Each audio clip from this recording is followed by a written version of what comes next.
Hi friends, నమస్తే. Welcome back to Sudha Vahini vlogs. నేను మీ సుధా. ఈ సండే స్పెషల్ చికెన్ ఫ్రై. నేను చెప్పిన పద్ధతిలో చేయండి, ఒక్క ముద్ద కూడా మిగల్చకుండా తినేస్తారు. అయితే ప్రాసెస్ చూసేద్దామా? ముందుగా మిక్సీ జార్లోకి 10 నుంచి 12 చిన్నులపాయ రెబ్బలు, 1 స్పూన్ ఉప్పు, 1 స్పూన్ కారము, 1/2 స్పూన్ జీలకర్ర, 1/2 స్పూన్ పసుపు, కొంచెం ఎండు కొబ్బరి వేసి మెత్తగా మిక్సీ పట్టుకొని పక్కన పెట్టుకోవాలి.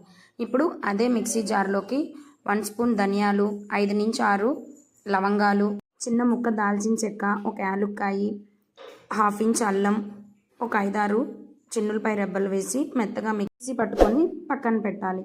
ఇప్పుడు ముందుగా శుభ్రం చేసుకున్న చికెన్ని ఒక బౌల్లో వేసుకొని అందులో ముందుగా మిక్సీ పట్టుకున్న అల్లం చిన్నులపై పేస్టు, సన్నగా తరిగిన ఆనియన్స్, పెరుగుని వాటర్ అంతా స్క్వీజ్ చేసి పక్కన పెట్టుకోవాలి. ముందు ఆ పెరుగుని యూస్ చేస్తున్నాను. తర్వాత మన రుచికి సరిపడా సాల్ట్, కొంచెం పసుపు, 3/4 స్పూన్ ధనియాల పొడి, 1/2 స్పూన్ జీలకర్ర వేసి ఒకసారి కలపాలి. కలిపిన తర్వాత ఇందులోనే ముందుగా మిక్సీ పట్టుకున్న కారంని 1 స్పూన్ వేసి 2 పచ్చిమిర్చి, కొంచెం ఆయిల్ వేసి మనం వేసిన మసాలాలన్నీ చికెన్కి బాగా పట్టేటట్లు మ్యారినేట్ చేసి ఒక అరగంట లిడ్ క్లోజ్ చేసి పక్కన పెట్టాలి.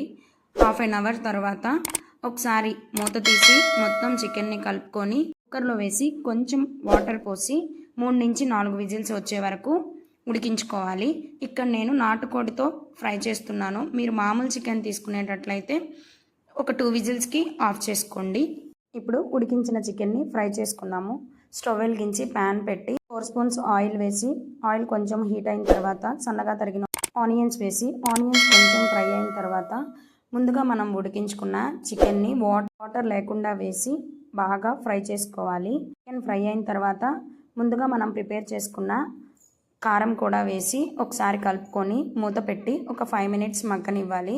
కరివేపాకు వేసి ఒకసారి కలుపుకొని స్టవ్ ఆఫ్ చేస్తే ఎంతో టేస్టీ అయిన చికెన్ ఫ్రై రెడీ.